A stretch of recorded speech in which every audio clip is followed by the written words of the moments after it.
Exhausted from his never-ending corporate life, Akira Tendou dreams of a reality where he could finally be free from the shackles of his job. His wish is granted when one morning he discovers his landlord feasting on the body of another human being. Zombies have taken over his world, and the normal world order is flipped on its head.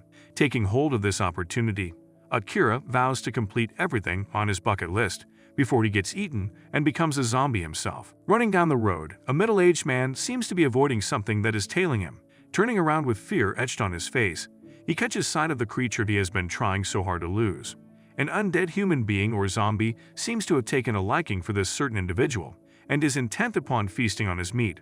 It summons its companions as well, and they all surround him. The entire city is engulfed in chaos with the undead roaming every street, and barely any normal humans in sight. With unblinking eyes, our protagonist Akira Tendou stares at the television screen, where the man seems to be left with no option but to face the zombies. Feasting on ramen, the gore and horror does not seem to disturb Akira, as he swallows spoons of noodles after every scene. Dark circles are etched underneath his eyelids as he cannot help but longingly imagine an apocalyptic world where he would not have to go for work. Despite the dangers of a zombie invasion, it is obvious that our protagonist prefers that in comparison to his corporate life. His room resembles a junkyard as trash bags line every corner. It seems that he has not had the time to clear out any of it in the last 100 years. Giving a rest to his tired eyes, Akira reminisces how hopeful he was 3 years previously when he had finally managed to secure a job at his dream company. He greeted all his coworkers with gusto, and they reciprocated his energy, which made him think that this would be the perfect work environment for him.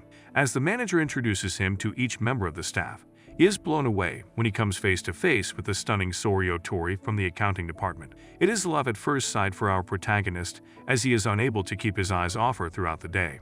Even at the office after-party, he still has her on his mind. The coworkers are pleased to find out that he used to play rugby in college, and they welcome him to corporate life. Life could not get any better for Akira. However, his happiness is short-lived as straight from the after-party, the employees return back to the office and continue their tasks. Akira is made to pull an all-nighter on his very first day at the new job. And not only that, he does not return home for 2 days. This is when he realizes that he is employed at an exploitative company. Day after day, week after week, Akira is forced to work unpaid overtime, listen to the screaming of the ill-tempered manager, and perform monotonous tasks, such as his ill fortune that his office crush, Sori, is revealed to be the mistress of the CEO, and on more than one occasion he comes across them having an intimate moment. As the weeks turn to months and months turn to years, Akira begins to lose his optimism and becomes a brain-dead corporate slave.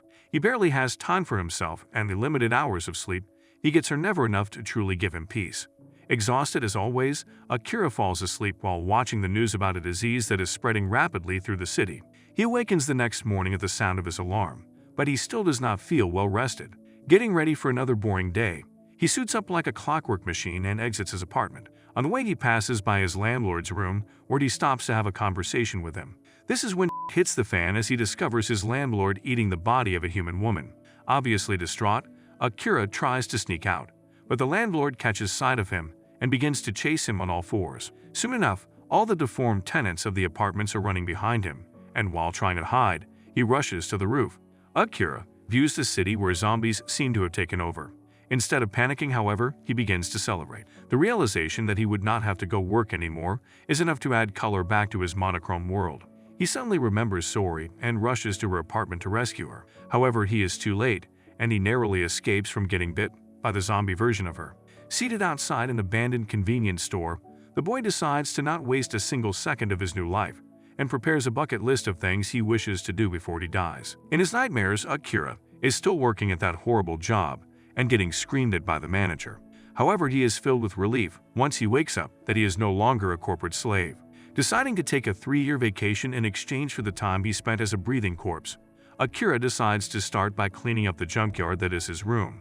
He flings trash bag after trash bag on the swarming zombies below and cleans every item in his apartment until they are practically shining. The productivity fills him with satisfaction, and he now deserves a day of relaxation. However, his good mood is ruined when he discovers that he is out of beer. Akira is left with no option but to venture out into the unknown. Climbing down the drainage pipe, since the stairs are filled with the living dead, our protagonist meets with Mr. and Mrs. Kosaka, who are trapped in their apartment. The panicking couple request him to bring back some necessities, and he vows to do so. Avoiding routes with lots of zombies, Akira miraculously manages to reach a nearby store on his bicycle. Not even the potential end of the world can dim his spirit as he enters the shop while singing a tune. This is when he meets a strange girl who inspects him with watchful eyes. Shy around attractive girls, Akira attempts to make light-hearted conversation, but she does not show interest and is about to leave. However, when a bunch of zombies try to sneak up on her, the boy comes to her rescue. The girl seems to be able to take care of herself, as she is the one who saves Akira from an onrushing bus that runs over the zombies. By the time he composes himself, the girl has already gone off. The bus had trashed his cycle, which puts our protagonist in a dilemma on how to reach back home. Luck seems to favor him that day as he discovers his dream bike abandoned on the side of the street. Seated upon it, Akira manages to reach safely back in record time. However, a cruel surprise awaits him as he finds out that zombies had managed to break into the Kosaka's residence, and there is no sign of them now. This turn of events seems to shock him, and he is reminded of the fragility of life. That night, he prepares a list of targets that he wishes to achieve before he dies. He includes meeting his parents in it as well and titles the list 100 Things I Want to Do Before I Become a Zombie. Meanwhile, the mystery girl is also engulfed in her life, listening to news broadcasts and surveying the city streets. She seems to be determined on finding a way out of this catastrophe. All telecommunication lines are down, so her only way of finding out about this new threat is by first-hand examination. Traveling into the city to do so, this is when she meets Akira at the convenience store. She looks down upon him for his optimistic attitude and wonders how long it would be before he got affected. After saving the boy, she returns back to her apartment and updates her research on the zombies. She has her own list prepared titled as 100 Things to Do to Avoid Becoming a Zombie. At a bar, a tiny girl is weeping over the catastrophic events that are taking place in the city. A young blonde-haired man comes to console her and assures her that he will take care of the situation. Leading a group of guys with bats and flaming alcohol bottles outside, they begin to battle the zombies that obviously outnumber them. Meanwhile, Akira is lost in his own fool's paradise. While the rest of the world is panicking, our protagonist is living his best life. Checking out his growing bristle early in the morning, he decides to grow a beard simply because his office had never allowed one. He suddenly notices his phone screen light up, and he realizes that the internet connection is back on. In the 3 years he was slaving away, he had never had the chance to catch up on social media or on any of his friends. Now he has nothing but time, and going through his contacts, he thinks of which one of his acquaintances he should hit up. Since a zombie apocalypse is going on, his options are extremely narrow. However, he remembers his childhood friend Kenko, a fit and confident individual. Akira is sure that he must have survived the pandemic.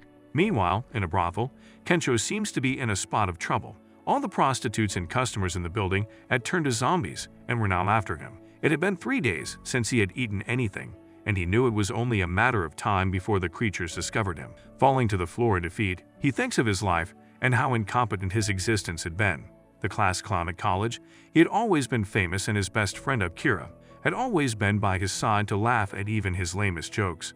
However, life catches up to everyone eventually. As his eyelids begin to droop, he is suddenly jolted awake by his vibrating phone.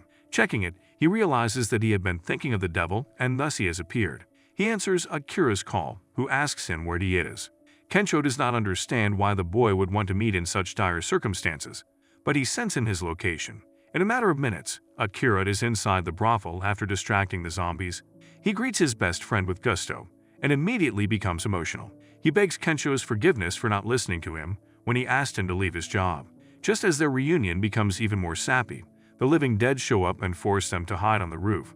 With the zombies banging on the locked door, the two have only one option: to jump on the roof of a neighboring building. This new fearless Akira ignores the distance between the two buildings and easily lands on the other side. However, Kencho is hesitant and seems to have accepted defeat. With what he thinks are his final words, he reveals to Akira that his seemingly perfect life was not what he wished for. The fame and glory were just a smokescreen over how miserable he actually was. Moreover, he admits that he always wishes that he had been a stand-up comedian instead. This seems to strike a flame in him as he suddenly unclothes himself and flings his body onto the adjacent roof, just as the zombies break down the door. He is about to fall over, but Akira rescues him just in time. Our protagonist cannot control his laughter at his friend's comedic behavior. The two then sit side by side, enjoying the view of the night sky. The end. For now. Thanks for watching. If you like this recap, please consider to like and subscribe to the channel and ring the notification bell to be notified of any new recap. And while you're at it, check out this new recap appearing on the screen.